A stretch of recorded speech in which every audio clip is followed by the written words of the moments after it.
Welcome to the Marc Steiner Show. I'm Marc Steiner. It's great to have you all with us. And we are once again going to look at what's happening in the war in Gaza, where we see now how many people have been killed. Over 40,000 people have been killed in Gaza.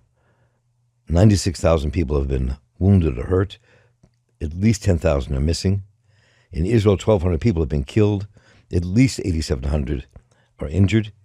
And it's escalating into Lebanon, and we don't know where this is going to take us.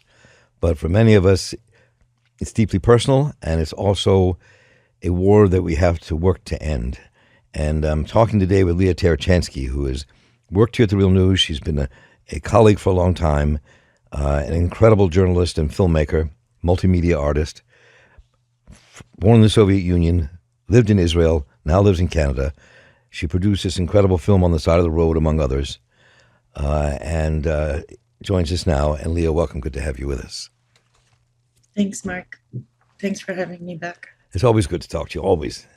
I want to start with this quote that I found on your webpage, and it was written before, but it just spoke to me so deeply about where we are now. And I just want to start there before we get into any kind of political, social analysis of where we're going, because it's so deeply personal and upsetting watching what's going on. As I said to you before we went on the air, the kibbutzim that were attacked is where my family lives. Some are dead, some are hostages, what I understand, people I don't know. My best friend in the Palestinian world had his nephew shot and killed by settlers in the West Bank. This is what you wrote. My rage is sadness. My rage is fear. My rage is fire. My rage is silence. I am so much rage. I don't know what to do with the rage. I turn it into sadness, but the sadness feels endless, bottomless. They can't even call. They can't even text their loved ones to tell them they're still alive.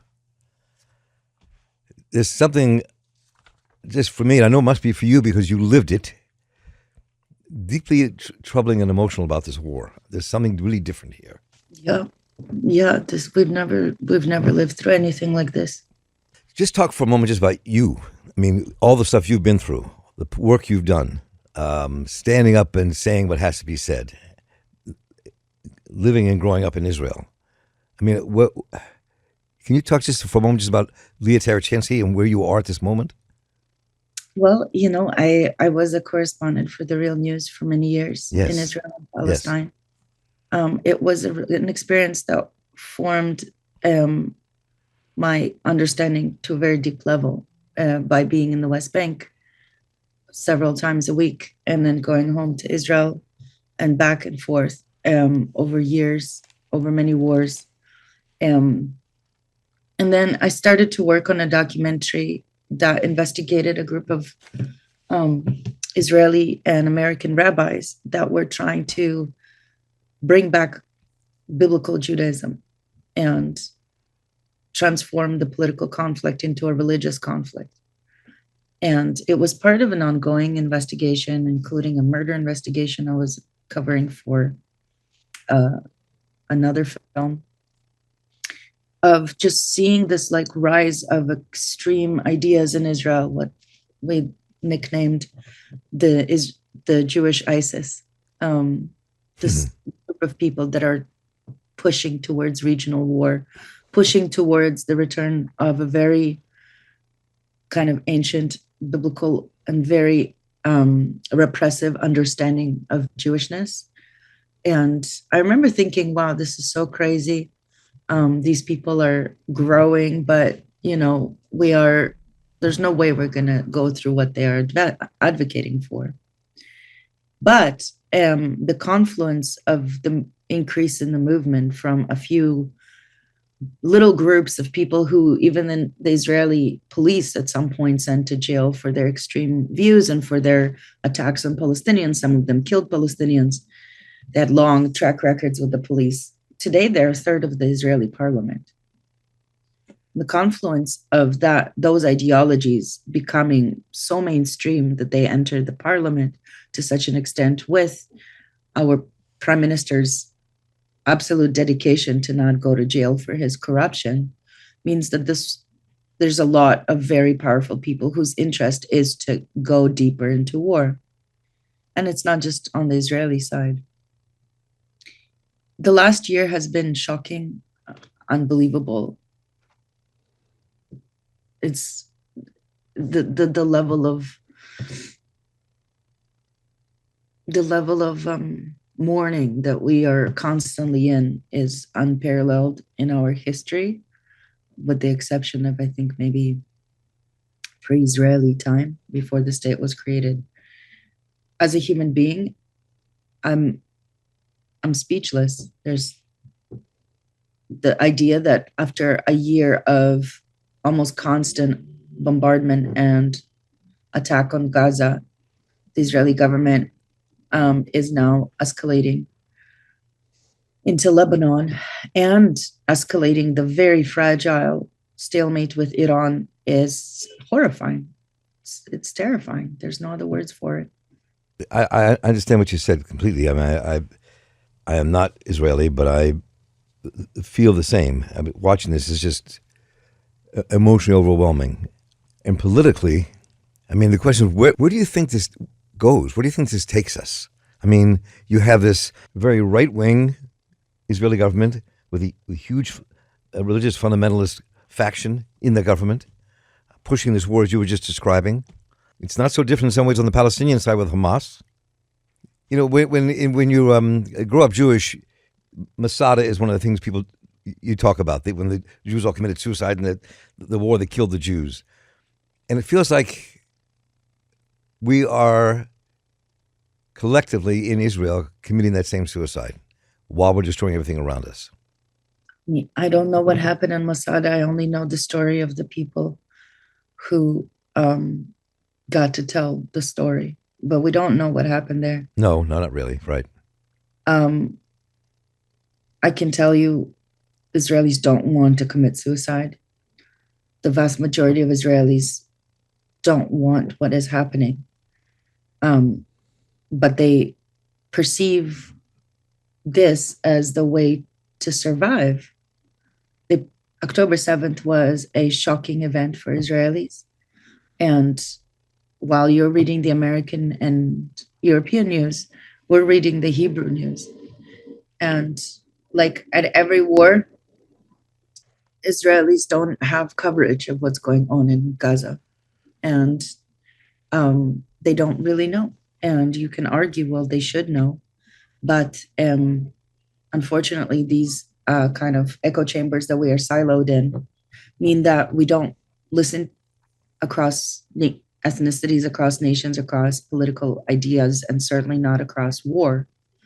And so, as shocking as it is, the vast majority of Israelis don't know what's going on in Gaza, don't understand exactly the impact of what is going on in Lebanon, in a country that was already devastated by so many challenges, to now drag the country into this, you know, just like the hundreds of thousands of fleeing Lebanese, is like the average Israeli doesn't want war. But there are political forces a lot stronger than us. And with an entire country built on military service and on a very censored kind of media coverage and a very censored kind of education in schools, this is what you get. Is it censorship? Is it the government, the military says, no, you can't print this? Is that the Israeli press doesn't want to print it? I mean, why is that happening? Well, certainly Israeli government is very deeply involved in what is covered in the Israeli press through a network of gag orders. There's very little that is allowed to be printed in the Israeli press about how the war is actually going on. The truth is that the Israeli war in Gaza has been a failure for the Israeli military, which is shocking considering how powerful the Israeli military is, how many weapons it has, and how much surveillance it has of Gaza.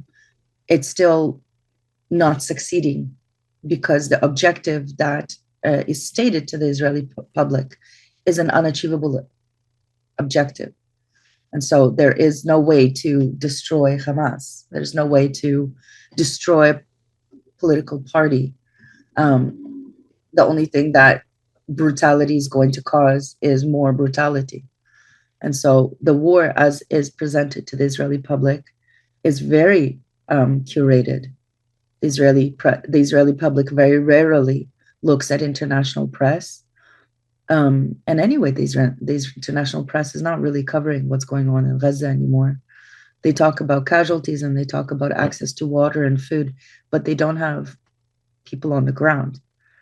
And Palestinian journalists, so many of them have been killed that there's very little accurate information coming out. So yeah, there's a lot of official censorship on behalf of the Israeli government, both through the military censor and through the gag orders. There's even more self-censorship on behalf of Israeli journalists that are, at the end of the day, Israelis and are keenly aware of the fact that their future as journalists is dependent on them not covering certain things. The vast majority of Israeli journalists don't speak Arabic, don't have contacts in Gaza. Khalil Abu Yahya, who was a person who spoke quite a bit and was interviewed quite a bit, was killed very shortly after October 7th. So many journalists have been killed that even if you had contacts, which most journalists don't, there's a good chance that they didn't make it. So it's a mess. There's no other ways of putting it. It's a complete mess, and it's a train wreck that's being driven by drunk and self-obsessed narcissists, and we are being dragged into this train wreck with them. We being the entire world, or we being, who's the we? I mean, obviously, I'm looking at my community. Yes, right. But it's not just Israelis and Palestinians and Lebanese and Iranians.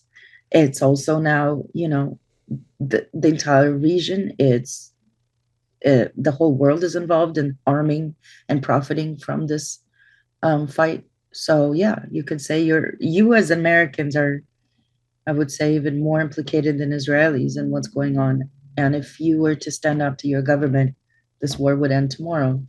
But when you have these kinds of periodic genocides, you kind of lose you lose your motivation for political action, and this is the result of it. And I think what you just said, I think, is really critical, which is that the American government is key to this. It's probably the only force on the earth at this moment that can stop the war. Yes, but the American government has always been lukewarm on stopping Israeli wars. It's true. And now we're in the midst of an election, which makes it even more difficult. People are afraid to take a position because they're afraid to lose the election. So all that's complicating what's happening at the moment. Completely, yes. So I mean, I think that it's the reason I was looking forward to talking to you, because I know all the things you've written, all the things that you've produced is film. You have a deep sense of the place and what's going on. And I think that what you're saying now is that what we're witnessing now in Gaza, in Israel, the attack in Lebanon, this could really affect the entire planet very shortly if it's not stopped. It is affecting the entire planet right now.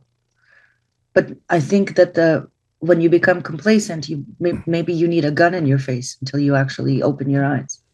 Yes. How do you? I mean, it's true. I mean, I people don't feel that yet.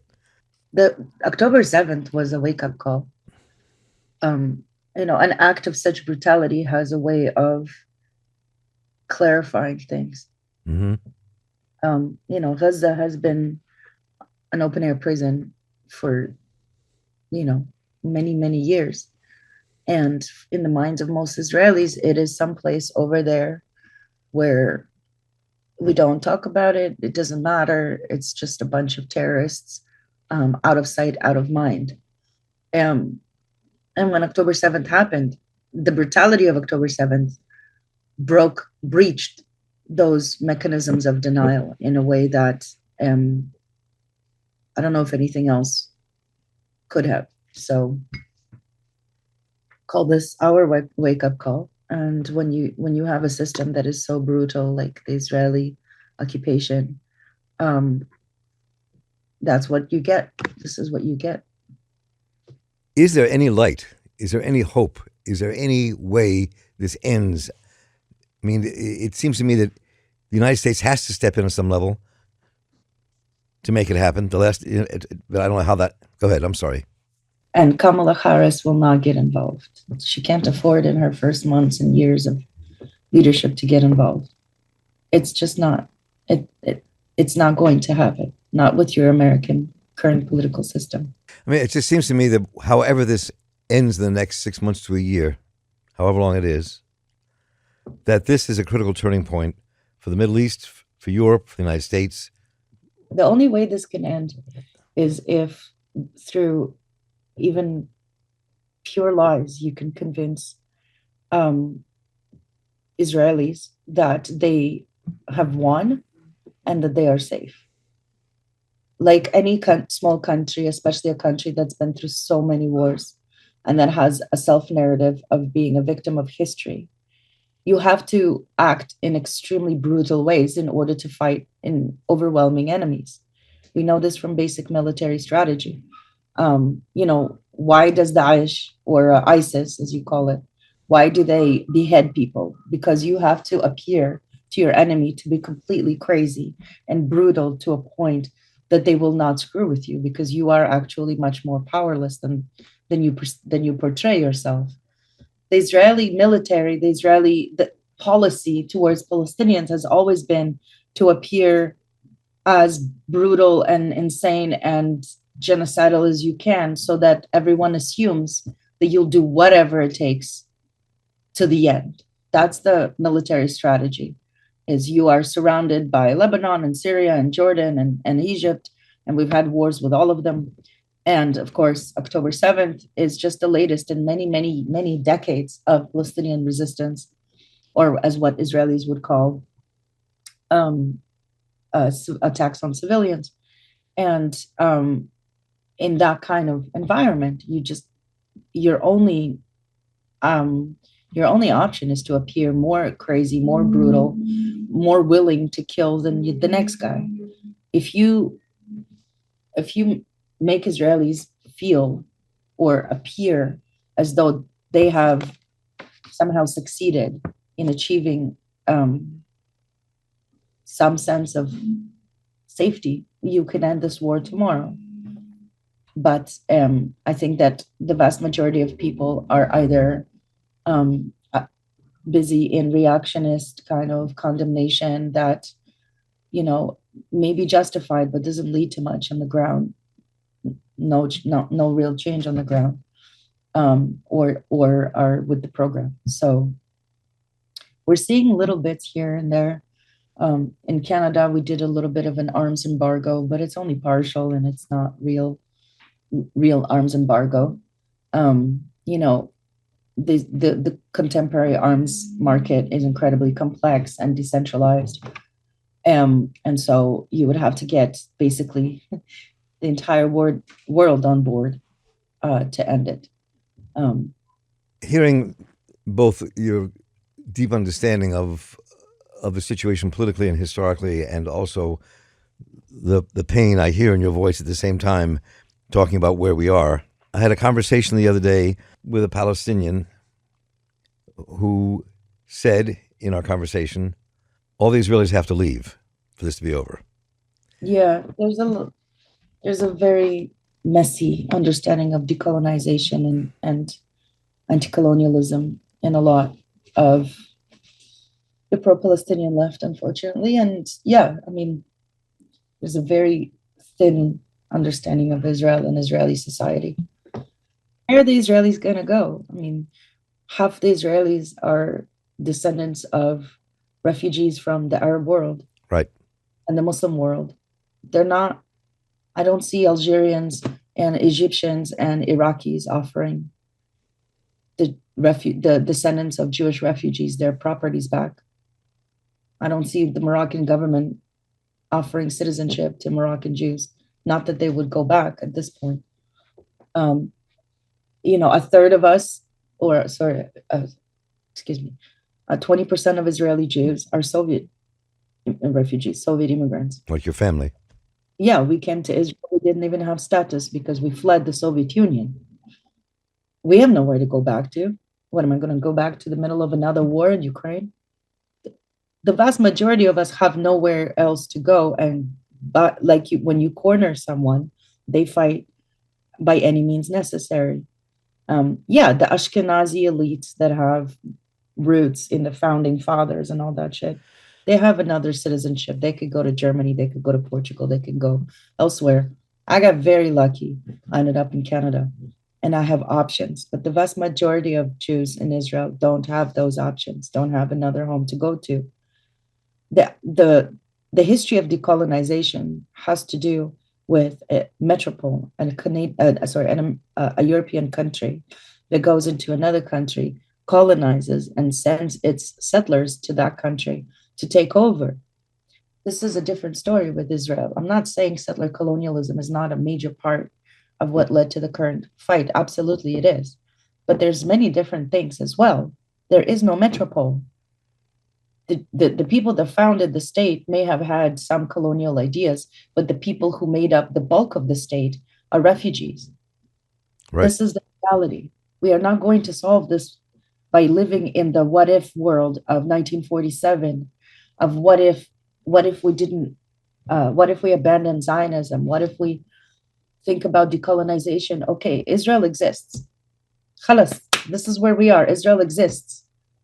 Israel has existed for 4 generations. There's now an Israeli culture, a Hebrew language that's spoken. There's a way of life. It is. Deal with the reality as is. You want all the Israelis to go somewhere else? Yalla, give them a piece of whatever other place, and then we can do the intellectual and cultural and psychological war of convincing them. But that's not going to happen. So in the reality of today, what do we do to end this? This is the only question we should be thinking about. So before we close out here, what you just said, just to ponder that, what you just said, how do we end this? It makes me think of what happened that I covered intensely in South Africa at the end of apartheid. Everybody stayed in South Africa. Very few people left. As they succeeded to convince the white people that the end of apartheid will not bring about their immediate death. Right. Did in other parts of Africa. Like in Zimbabwe, after the revolution, there was a systemic killing of white settlers. Right. We can sit here and debate the morality of decolonization till the cows come home, but you're not going to create change until you make people feel safe, until you make them understand you are in the Middle East, Israelis. Be part of the Middle East. It feels intractable, but I can't believe it is intractable. That there's got to be... Well, people like us, Mark, don't have the luxury of hopelessness. It's true. It's true. But even people like us, even inside the Jewish world, that group is growing. Sure. Yeah. I mean, in the end of the day, we're the only ones who are going to be able to convince the Israelis that they are safe. Yeah, to me, it's always deeply important to talk with you about these things because you have a deep analysis laced with a serious passion about what's going on at the moment. And I think it needs to be heard, which is one of the reasons I called you and said, would you come on today? Because I think you need to be heard. I feel like I have nothing to say anymore. Those words that I wrote a year ago, when we still thought that Vivian Silver was alive, and before I knew that Chaim Katzman was dead, and before we knew that Yahav Bukhchev was dead, and before Halil Abu Yahya was dead, those words, I have nothing left to say. There's nothing to be said. It is so big.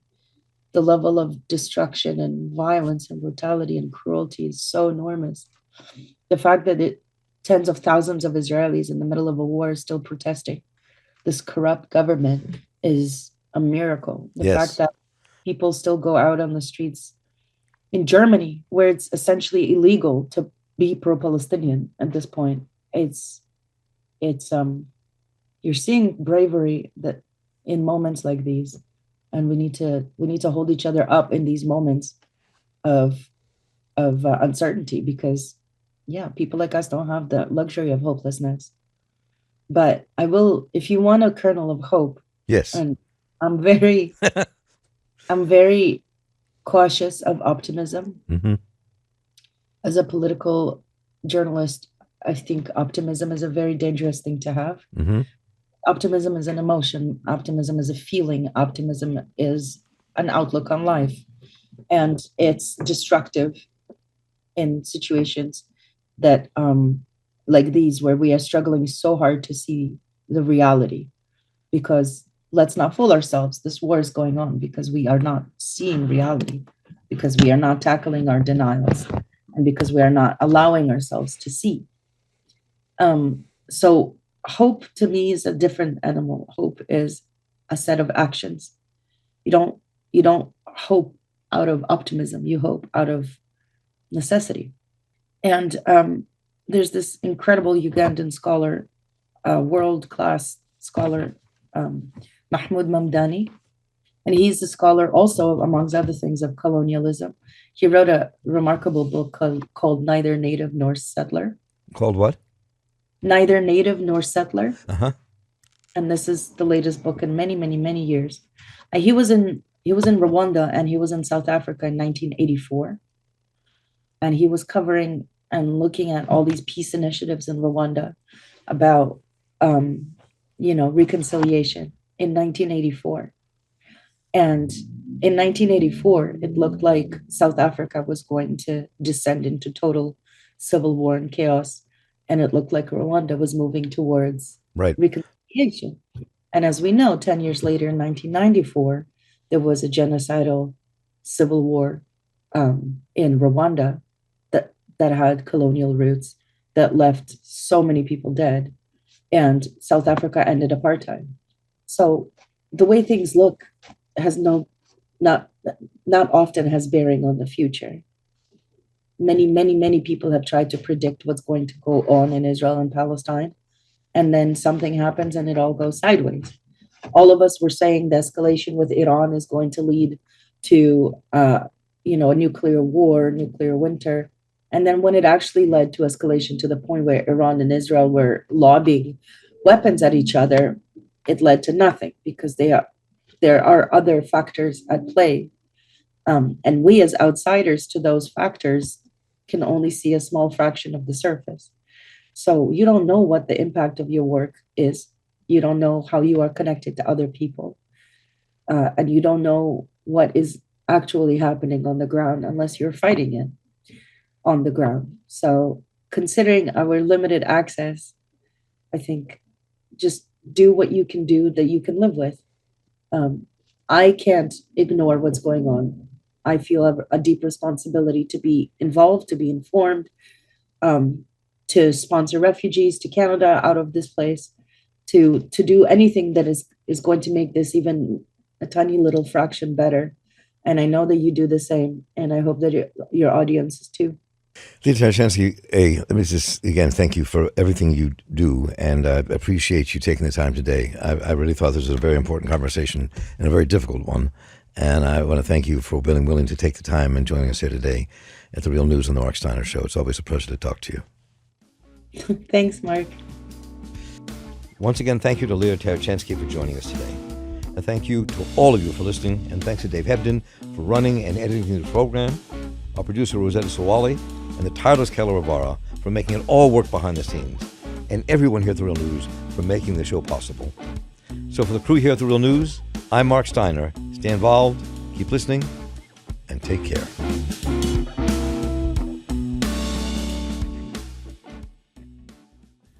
Thank you so much for watching The Real News Network, where we lift up the voices, stories, and struggles that you care about most.